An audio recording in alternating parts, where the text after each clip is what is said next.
लोकसभा विधानसभा निवडणूक सोडली तर नगर परिषद जिल्हा परिषद पंचायत समिती निवडणुका झाल्याच नाहीत।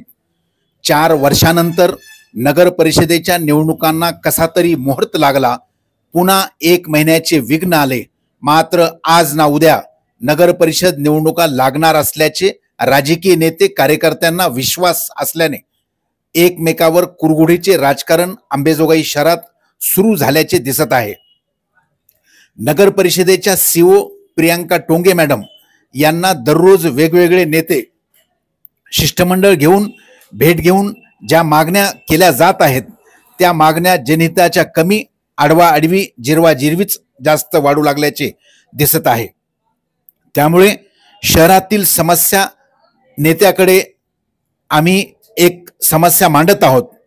बस स्टँड समोरून मंडी बाजारकडे जाणाऱ्या रस्त्याच्या सुरुवातीला आडवी सिमेंट नाली झाली आहे।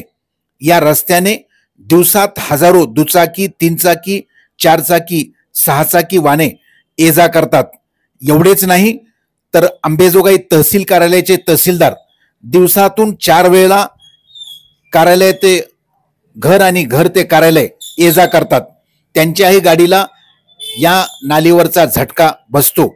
मात्र ते का गप्प आहेत समजायला मार्ग दिसत नाही।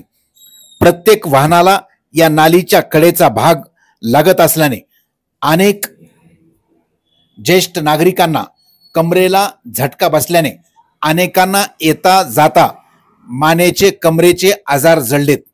अंबेजोगाई शहरातील जनतेच्या समस्याच मांडायच्या तर या अडचणीपेक्षा मोठी दुसरी काय अडचण समस्या असू शकते असाही प्रश्न जनतेतून केला जात आहे।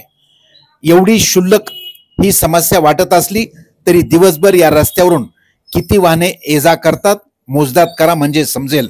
अशा छोट्या छोट्या अनेक समस्या आहेत ज्यांचा संबंध सर्वसामान्य जनतेच्या दररोजच्या जीवनाशी निगडीत आहे। यावर फोकस करण्यापेक्षा एकमेकांना आडवा चौकशी करून जिरवा पॅटर्न लागू झालाय। या संदर्भात सर्वच नेते कार्यकर्त्यांनी एकदा विचार करायला हवा व सर्वसामान्य जनतेच्या ज्या समस्या आहेत त्या प्रशासनाकडे मांडून सोडवायला हव्यात अशीही चर्चा होत आहे।